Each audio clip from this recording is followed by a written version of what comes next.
The affected tree farmers had leased Taala Central Forest Reserve land from the National Forestry Authority for a period of 50 years in order to plant trees under the public-private partnership arrangement, but had utilized it for a period of only 3 years.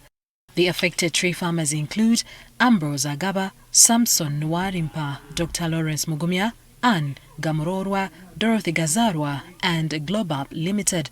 The National Forestry Authority enforcement team, comprising the UPDF and the police, cut down trees covering over 30 acres of eucalyptus to pave way for the construction of the East African crude oil pipeline. The affected tree farmers say the NFA security team was backed by a group of other men who had power saws that they used to cut down their trees.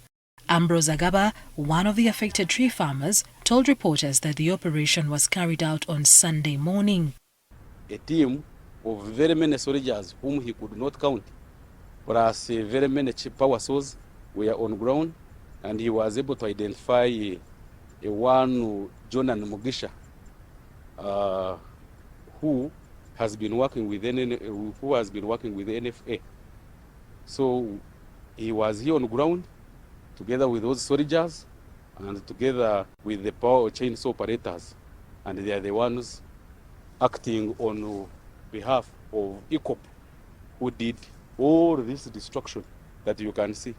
Agaba says that 3 weeks ago he was informed by staff from ECOP that they had planted their trees in the ECOP route, and they agreed to conduct a survey to ascertain the claim.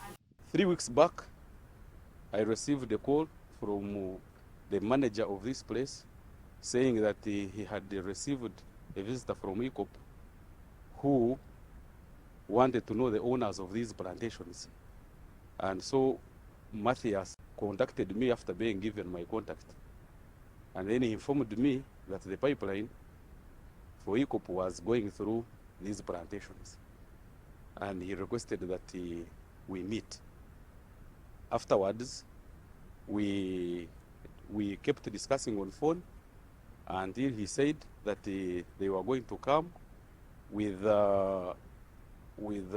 surveyors for ECOP to come and show us where the pipeline passes. Aldon Walukamba, the NFA spokesperson, says the trees were not cut down by the ECOP team but NFA, which was enforcing law and order. The farmers who planted trees in the area where the East African crude oil pipeline passes are trespassers. So they ought not to even ask for compensation. Walukamba says the trees were planted by the farmers by force about 3 years ago when the route in the Central Forest Reserve had already been marked. Despite repeated explanations, gatherings, awareness to the farmers and the communities around, the farmers did not adhere to this. And now that the project has taken off, the East African crude oil pipeline project has taken off, they need to clear their way and construct the pipeline.